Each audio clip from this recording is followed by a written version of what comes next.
Selamat pagi anak ibu, salam sehat dari ibu. Ibu tetap berharap kalian dapat mengikuti pembelajaran dengan baik dari rumah.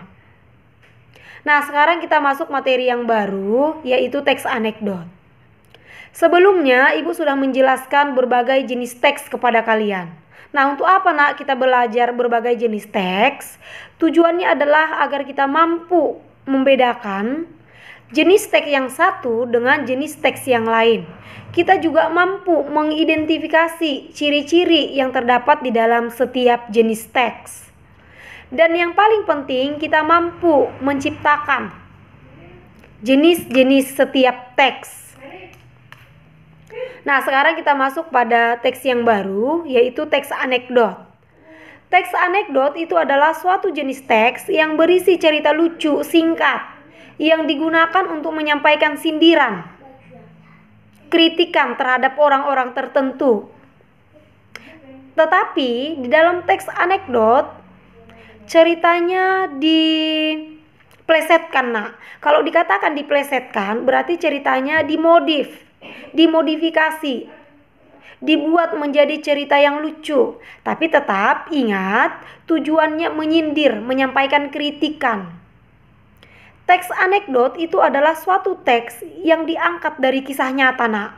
Tapi tetap ingat, teks anekdot ini dipoles, diplesetkan, agar ketika kita menyindir, sindirannya tidak terlalu tajam, tidak terlalu kasar. Nah, itu dia. Nah, sebelum kita lanjutkan apa itu ciri-ciri teks anekdot,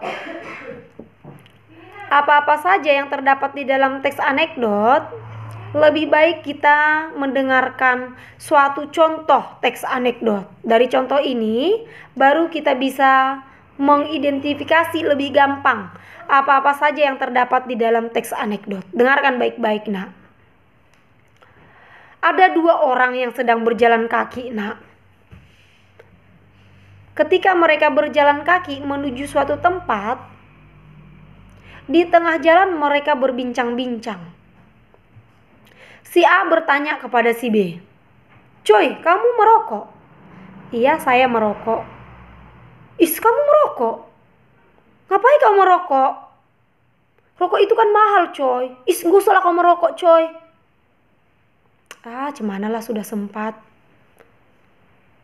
"Berapa, coy, satu bungkus rokok?" 20.000. "Is, 20.000. Mahal kali, coy." Cemana lah. "Jadi, coy, satu hari itu berapa bungkus kau habiskan?" 2 bungkus. "Ih, 2 bungkus. Satu hari 2 bungkus. Satu bungkus 20.000. Berarti satu hari 40.000 ya, coy, pengeluaranmu khusus untuk rokok."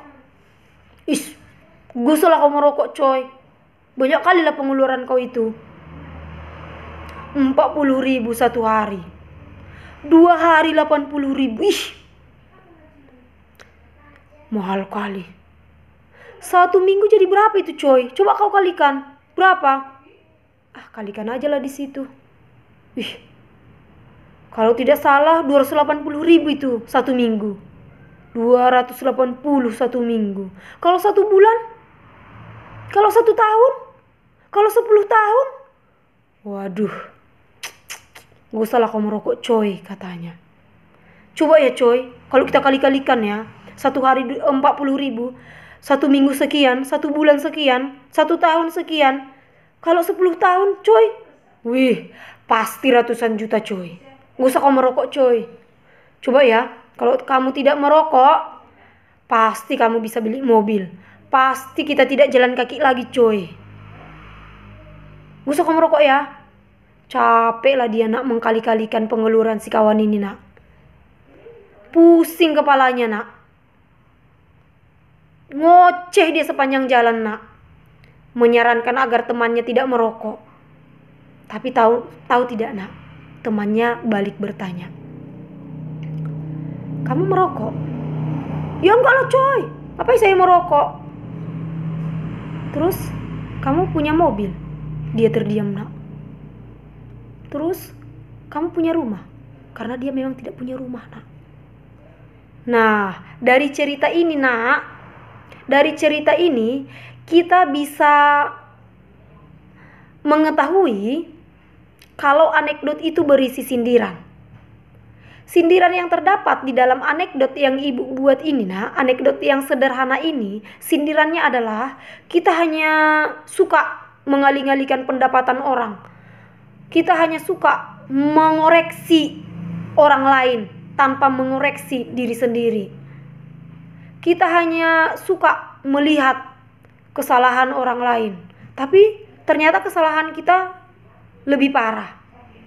Nah, teks anekdot ini adalah suatu teks yang menyindir, tapi ceritanya tetap ingat, Nak, ceritanya direkayasa atau diplesetkan. Nah, hari ini, Nak, kita hanya belajar mengenali apa itu teks anekdot. Sebentar lagi kita akan mendengarkan jenis-jenis cerita yang lain, teks yang lain. Dari situ baru kita lanjutkan apa-apa saja yang terdapat di dalam teks anekdot. Sampai di sini dulu ya, Nak. Terima kasih.